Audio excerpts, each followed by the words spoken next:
तिथे सगळे जाती धर्माच्या लोकांचा समावेश करावा। जी शासन दरबारी जो तहत वाक्य आहे ते तहत वाक्य काढावं। ती बॉडी दर 5 वर्षांनी लोकांमधून निवडण्यात यावी। तिथे सगळ्या जाती धर्माचा समावेश करावा अशी मी सूचना मांडतो। दुसरी सूचना माझी, जगदंबा देवी मंदिराच्या पाठीमागून जो पालखी मार्ग जातो, आपला जो काशी विश्वेश्वर रथयात्राचा जो मार्ग आहे, तिथे 82 ला आपण एनओसी द्यावी, तो मार्ग करून घ्यावा। काय तर त्याला जगदंबा देवी पब्लिक ट्रस्टने विरोध केलेला आहे। त्याला बाह्य वळण असा शब्द देऊन तो शब्द डायव्हर्ट केलेला आहे। वास्तविक पाहता तो पालखी मार्ग आहे, तो आपला काशी विश्वेश्वर यात्रेचा मार्ग आहे। तिथं आपल्या ग्रामपंचायतने 82 ला त्याबाबतची एनओसी द्यावी व ट्रस्टशी पत्र व्यवहार करावा, त्यांची एनओसी घ्यावी आणि तो मार्ग खुला करावा। कारण तो कमीत कमी 2.5 कोटी रुपयाचा रस्ता आहे। दोन्ही साईडनी गटारे आणि मध्ये 33 फुटाचा कॉन्क्रिटीकरण रस्ता आहे। हा निधी आपण परत कधीच आणू शकत नाही। बांबोरा रोड ते कदम वस्ती हा जाणारा रस्ता पाठीमागचा, तिथे जो आता दौंड उस्मानाबाद जो रस्ता चाललेला आहे तो ठेकेदार तो करून देतो म्हटलेला आहे। दोन्ही साईडनी गटारी, मध्ये 33 फुटाचा कॉन्क्रिटीकरणचा रस्ता आणि याला मला तो सुमारे जवळजवळ 2.5 ते 3 कोटी रुपयाचा खर्च आहे आणि ते आपल्याला ते त्यांच्या पद्धतीने करून देतात। वास्तविक पाहता एवढा निधी आपण जगदंबा देवी मंदिरासाठी कधीच आणू शकत नाही। माझ्या माहितीने तो निधी परत चालला, आता सध्या तो परत चाललेला आहे। तर ग्रामपंचायतने ट्रस्टशी पत्र व्यवहार करावा आणि ग्रामपंचायतने आपली स्वतंत्र एनओसी द्यावी की आमची काय त्याची हरकत नाही। आणि जगदंबा देवी पब्लिक ट्रस्टला सुद्धा कळावं किंवा तुमची एनओसी द्या म्हणून। नसेल तर त्यांचं काय जी कारण असेल ते तुम्ही लेखी स्वरूपात घ्या, कारण ग्रामसभेला आणि ग्रामपंचायतला तेवढा अधिकार आहे। बीएनसीने आपल्या ग्रामपंचायतीने पत्र व्यवहार केलेला आहे बरं का। तर सगळ्यात महत्वाचा जो मुद्दा घेतलाय मी आता, जगदंबा देवी पब्लिक ट्रस्ट ही सर्वसमावेश असावी, तिथे सगळ्या जाती धर्माचे लोक असावे, त्याची सदस्य संख्या वाढवावी, आम्ही ठराव करतो। आताच रामशेठ कानगुडे ग्रामपंचायत माजी सदस्य, मार्केट कमिटी सदस्य यांनी जो ठराव मांडला, पब्लिक ट्रस्ट 5 वर्षांनी निवडण्यात यावी व बायपासचा रोड करण्यात यावा। जो रोड आहे जो 2.5 कोटी निधी आहे तो माघारी जाईल। त्यासाठी मी ह्या घेतलेल्या विषयाला अनुमोदन देतो।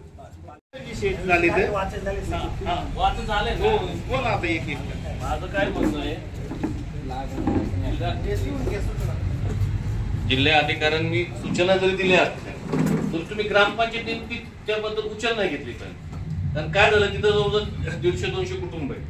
आपण तिथं ती वस्ती दलित वस्ती म्हणून घोषित केली, तिला सांकेतिक क्रमांक आपल्याकडनंच पडलेला आहे, बरोबर आहे का। तिथं आपण रस्ते, बाकीच्या गटारी वगैरे ह्या सुविधा शासनाचा खर्च तिथं आपण केलेला आहे। तिथं घरकुल आपण तिथं दिलेली। तुम्ही ग्रामपंचायतने तितके उचल घेतलीच नाही पाहिजे किंवा तिथं ते अतिक्रमण निघावं, कुठं काय करावं, तिथं 150-200 कुटुंबाचा विचार केला पाहिजे। ती जागा आपली, सांगली पिंपरीचं काय कार्यक्रम नाही आपल्या गावाचं बघा बरं का। तुम्ही काय करा, तुम्ही पण या सूचना दिल्या पाहिजे की बाबा आपण तिथं शासकीय खर्च केलेला आहे, आपण त्याला सांकेतिक क्रमांक टाकून घेतलेला आहे, ती दलित वस्ती म्हणून घोषित केलेली आहे। त्या दलित वस्तीच्या माध्यमातून आपण तिथं भरपूर खर्च केलेला आहे। तिथं आपण एक 17 घरकुलं दिलेले आहेत। मला वाटतं एक 10-12 ग्रामपंचायतकडे तिथल्या नोंदी आहेत। तिथं दुकानाच्या करपट्ट्या वसूल करतोय आपण, पाणी पट्ट्या वसूल करतो, लाईटची पट्टी वसूल करतोय। कशासाठी उघडतं ते तुम्ही थोडं त्यांना कल्पना दिल्या पाहिजे। तिथं आता एक वस्ती वसलेली आहे, तिथलं अतिक्रमण बाबा हे करून द्या, आम्हाला सुचवा ना तिथं नेमकं काय केलं पाहिजे, काय कसं केलं पाहिजे। तुम्ही ती उचल घेणं योग्य नाही। 150-200 कुटुंबाचा प्रश्न आहे तिथं। 12 वर्ष जर त्यांचा रहिवास असेल तर त्या जागा शासनाने असं सांगितलंय की त्या जागा त्यांना त्या कॉइन स्वरूपी देऊन घ्या। ही ग्रामपंचायतने प्रक्रिया केली पाहिजे आणि त्या पद्धतीने मी आज ठराव मांडतो किंवा तिथला रहिवास जवळजवळ 40 वर्षाच्या पुढचा आहे। ग्रामपंचायतने आपल्याला तिथं सुविधा पुरवलेल्या आहेत, तिथं सगळं आपण केलेलं आहे। तर माझं असं म्हणणं आहे की बा तिथं तो ठराव करून तिथल्या लोकांना तो रहिवास त्यांचा हे मान्य करून तिथं त्यांचे उतारे तयार करून आपल्या घरपट्टी कशी वसुली ह्याबद्दल लक्ष द्यावं की अतिक्रमण तिथलं कुठल्याही प्रकारचं निघू नये, कुठल्याही प्रकारची मोजणी होऊ नये। कारण स्टे हा नुसता अतिक्रमण काढण्यासाठी नसतो, तर ती पूर्ण प्रक्रिया थांबवण्यासाठी असतं। मग त्यात तुमची मोजणी असो, अतिक्रमण काढणं असो किंवा काय असो, तुम्ही अशा सूचना करा। तुम्ही जिल्हाधिकारी साहेबांना, सीओ साहेबांना अशा बाबत ग्रामस्थांनी ठराव केला किंवा तिथं कुठल्याही प्रकारचा अतिक्रमण निघू नये. मी आजचा ठराव घेतो, त्याबद्दल मी सूचना मांडतो.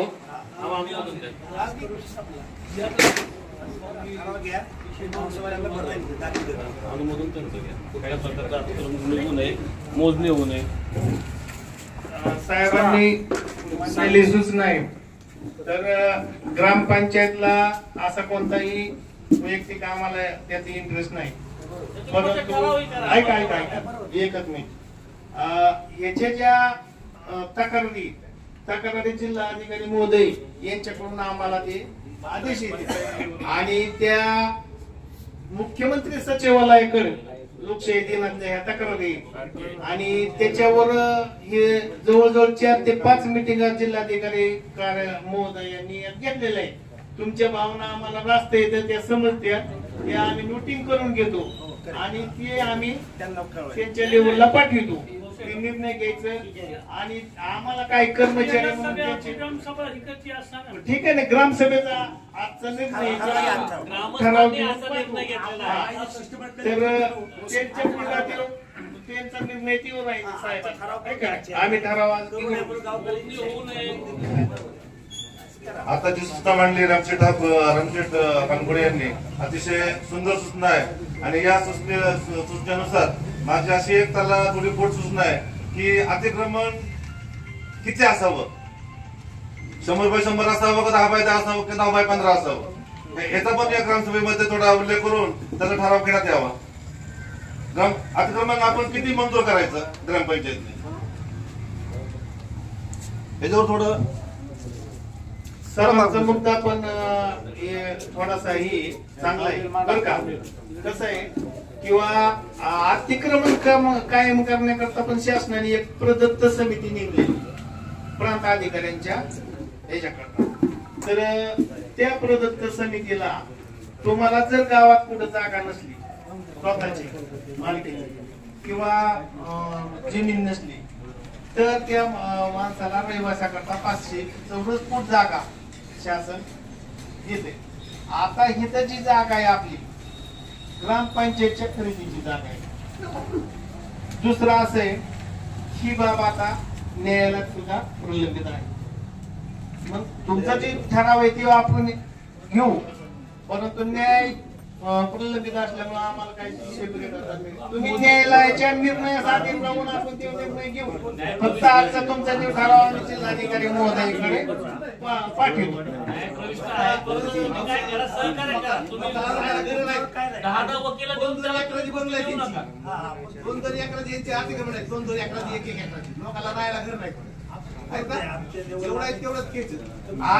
राजे भोसले कुटुंबियांच्या जागेसंदर्भात दिनांक 2/7/2021 रोजी ठराव क्रमांक 6/21 मीटिंग मध्ये ठराव घेण्यात आलेला होता. ठराव रद्द करण्यासंदर्भात सूचना करत आहे.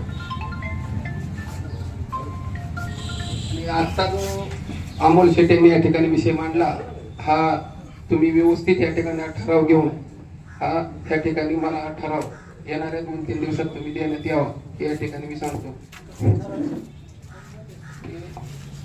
प्रारूप सांगा म्हणजे काय लोकांना त्यांना परत ऐकायचं ते ठराव कशात झाला ही सांगा डिटेल. म्हणजे तो ठराव राशीन येथील राजे भोसले कुटुंबांचे जागेसंदर्भात झालेला आहे.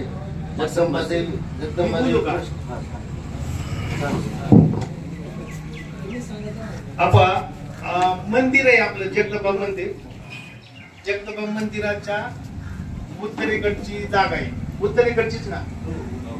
तर त्याबाबत ग्रामपंचायतीने 2021 ला 2/7/2021 ला निर्णय घेतलेला आहे आणि मासिक सभेत घेतलेला आहे आणि त्यात ती जागा ग्रामपंचायतच्या नावावर पोकळीत असल्यामुळे लावलेली असा ठराव झालेला आहे. तो ठराव यांचं म्हणणे रद्द करा.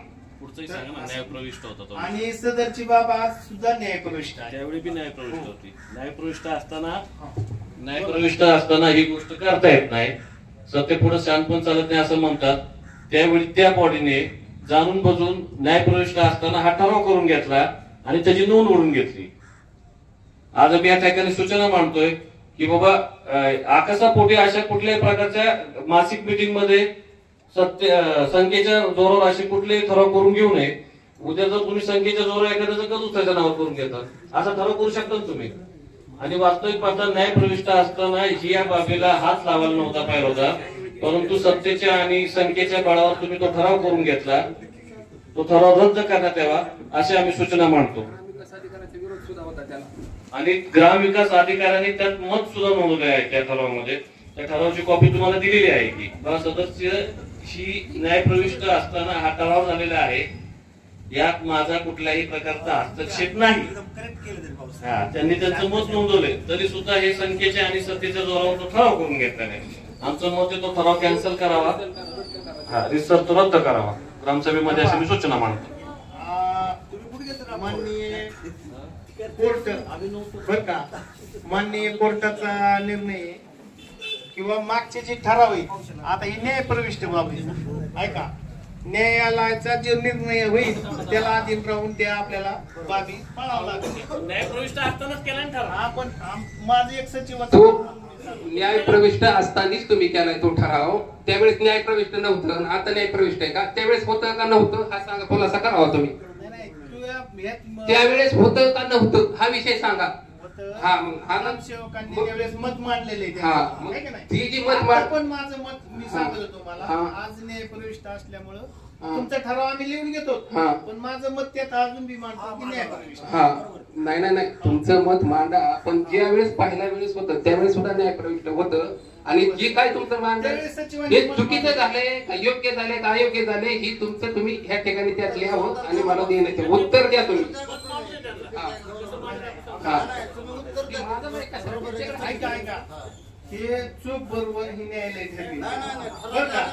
आता न्यायप्रविष्ट असल्यामुळे आम्ही काही नाही शकत नाही किंवा तुम्ही आमच्या वरिष्ठाकडे त्याची केलेलीच आहे. पहिलं न्यायप्रविष्ट होतं प्रकरण तरी तुम्ही ठराव केला, त्याच्याविषयी उत्तर मला द्या. कसा केला तुम्ही तो? आता न्यायप्रविष्ट आलं त्यावेळेस काय होतं? 2021 ला असं होतं ते होतं नव्हतं अपील केलेलं आहे. मी काय उत्तर देऊ? तुम्ही काय म्हणतो 2021? नाही अनुभवी तुम्हाला माहित नाही ही किती जाणून बुजून चाललाय ही माहिती. हा विषय जे आहे ही काय करते चुकीच्या पद्धतीचं जे काय आहे ना ह्यांच्यापाशी आता हे श्रीनोकरचा विषय काय घेणं नाही देणं नाही, त्याला ही ह्यांनी वकील दिलाय काय दिलाय. तो 20 वर्षापासून तिथं राहतोय, त्याला ह्यांनी वकील दिला. ही करा कशात तुम्हाला मोरून टाकाय पैसे नाहीत, पाण्याला पैसे नाहीत, ह्याला नाही, आणि असे कुठाने कराय पैसे तुम्हाला लोकांच्या परपंचावर गाला हाणायला. ही कुठाने कराय पैसे कुठून येतात तुम्हाला? ही कुठाने कराय पैसे तुम्हाला येतात, वकिलाला पैसे द्यायला येतात, नगरला वकील द्यायला येतो, इकडे श्रीगोंद्याला वकील द्यायला कर्जतला येतो. ही लोकांना 2 पैसे का खर्च करणार? लोकांच्या प्रपंचावर का उठता तुम्ही? माझं ही म्हणणं आहे. ह्याला तुम्हाला पैसे नाही. आता मुरुम टाका म्हटलं ग्रामपंचायतीकडे बजेट नाही, लेबरचा पगार द्या म्हटलं ग्रामपंचायतीकडे बजेट नाही. ही कुठली पद्धत काढली? देव खर्च तुम्ही कमी करा आणि हे लोकांवर खर्च करा. आणि जी सत्य असेल ती न्यायप्रविष्ट जी आहे ना ती ठरवून, पण न्यायप्रविष्ट असेल तुम्ही केलाय ही चुकीचं काम केलंय की तुम्ही या ठिकाणी रद्द करण्यात यावं. ज्या पद्धतीने तो ठराव केला ना त्या पद्धतीने ग्रामसभेमध्ये तो ठराव कॅन्सल करून घ्या आणि मग तुमचं मत मांडा. तसंच मत मांडा, आमच्या एवढंच मत नाही.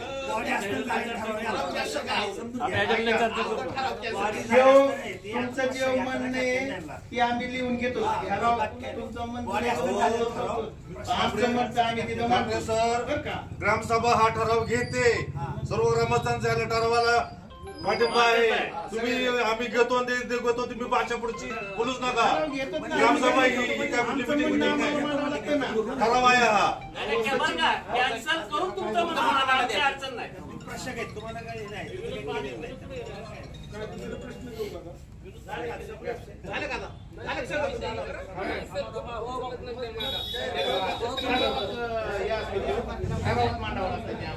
सचिवांनी ते कसं मांडलंय तसं मला मांडायला दुसरा एक मिनिट हे जे बोलले ना राजे किंवा वकील देता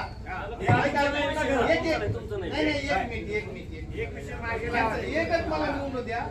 तर ग्रामपंचायतीला काय केलं असतं, एखादं कोर्टात केस दाखल करताना पार्टी दिलं जातं पार्टी केल्यानंतर आपल्याला नाही साहेब म्हणते तर ती पार्टी केल्यानंतर आपल्याला वकील दाखल करावं लागतं. वास्तविक आम्हाला जर पार्टी नाही केली तर आम्ही कशाला तिथं जाऊ? तुम्ही आम्हाला पार्टीच करू नका.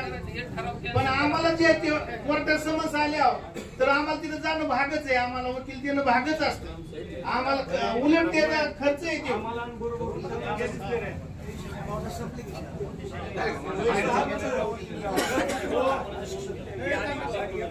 हॅलो, आज महत्वाची अशी ग्रामसभा आहे. समस्त ग्रामस्थ राशीन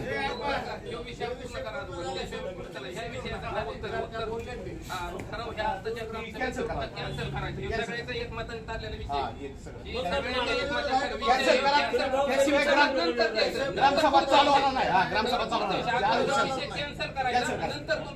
आवाजी मतदान घ्या. आवाजी मतदान घ्या आणि कॅन्सल करा.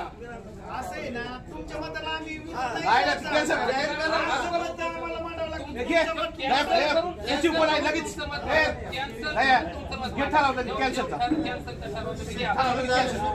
आवाजी मतदान आहे. आवाजी अख्खं गाव सांगतंय.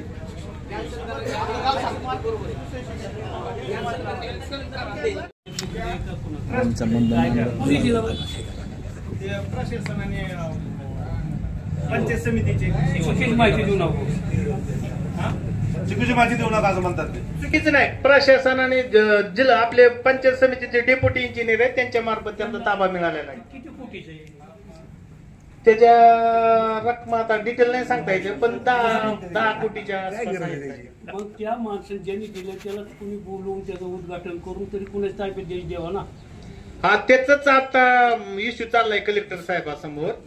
त्या सांगलींनी ते प्रश्न मांडलेला आहे ते सांगतोय. तुम्ही विचार केला पाहिजे. तुम्ही भेटत काय ते सांगायला कोण सांगे? तुला सांगले कोण भेटत काय? त्याला जीवच मारतो आहे तर ऐका, कोण आहे सांगायचं? इथं गावाचा प्रश्न आहे आमचा काय? तर ऐका माझा प्रश्न आहे.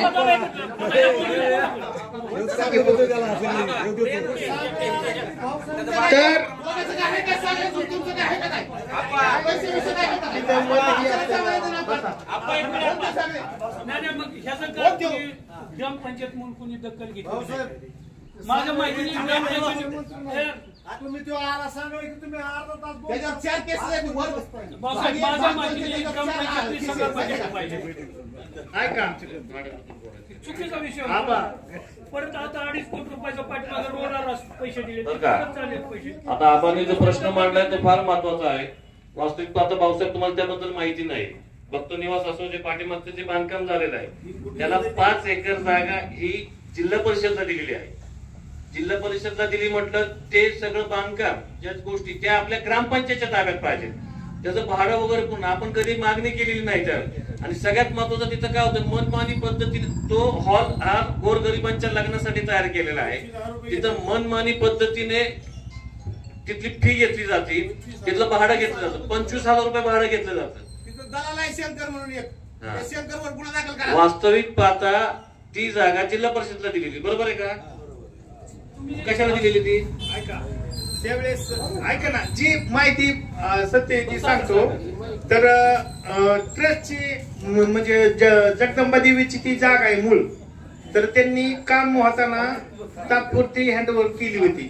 त्यांचं काही नाव काही तिथं लागलेलं नाही. ऐका, आणि काम एक मिनिट 2 शब्द सांगतो मी ते. ऐका ऐका ऐका, काम पूर्ण होईपर्यंत तात्पुरती जिल्हा परिषदेच्या ताब्यात दिली होती. काम होईपर्यंत परत त्यांनी ती हँडओव्हर करून घेतलेली जगदंबा देवी ट्रस्टनी. हा, आणि शासनाचा त्यावेळेस जी पण तसा होता किंवा बऱ्याच ठिकाणी ट्रस्टच्या जमिनी असतात आणि त्या जमिनीवर कामच करून देत नाहीत भक्त निवासाचे किंवा काही क वर्ग तीर्थ ब वर्ग तीर्थ क्षेत्राचे. म्हणून शासनाने त्यावेळेस त्याचा तोडगा काढला होता. आज रोजी पण ती जागा ट्रस्टच्या ताब्यात आहे आणि ती झालेलं काम सुद्धा डेप्युटी इंजिनियर मार्फत त्यांच्या ताब्यात दिलेलं आहे. आता काय करता येईल? मग तुम्ही काय ठराव देता ते सांगा, तसं तिथं पाठवतो. आज ठराव असं घ्या की तिथल्या जो ट्रस्टी घेतोय म्हणजे कोण असेल देऊ बघ ट्रस्टी घेईल त्या ट्रस्टी तात्काळ ती बरखास्त करा तिथली आणि ती ग्रामपंचायत वसूल करा प्रशासकीय घ्या आणि त्याचं भाडं बिडं काय असेल ती आणि सर्व राशींच्या ग्रामस्थांना सर्वांना तिथं मोफत असं सर्वांना काय कार्य असू कुठं काय असू लग्न कार्य असू कुणाचं काय असू मोफत द्या कारण ही ग्रामपंचायतच्या वतीने कुणाची एखाद्या मक्तेदारी नाही कोणत्या घराण्याची अजिबात नाही ते चालणार ठराव आम्ही कळतो दादागिरी चालणार नाही दादागिरी अजिबात कुणी करायची नाही तिथं ती काय ती सर्व ग्रामस्थांचं आहे ती ग्रामस्थांची सगळ्या गावकऱ्यांची आहे आमच्या ह्यांच्यामुळेच गावाचं गाव पण देवीचं देव पण गेलंय वाटलं गेलं ते लुटलंय का ठराव घेऊन आम्ही जिल्हाधिकारी लोकांना देण्यात यावं.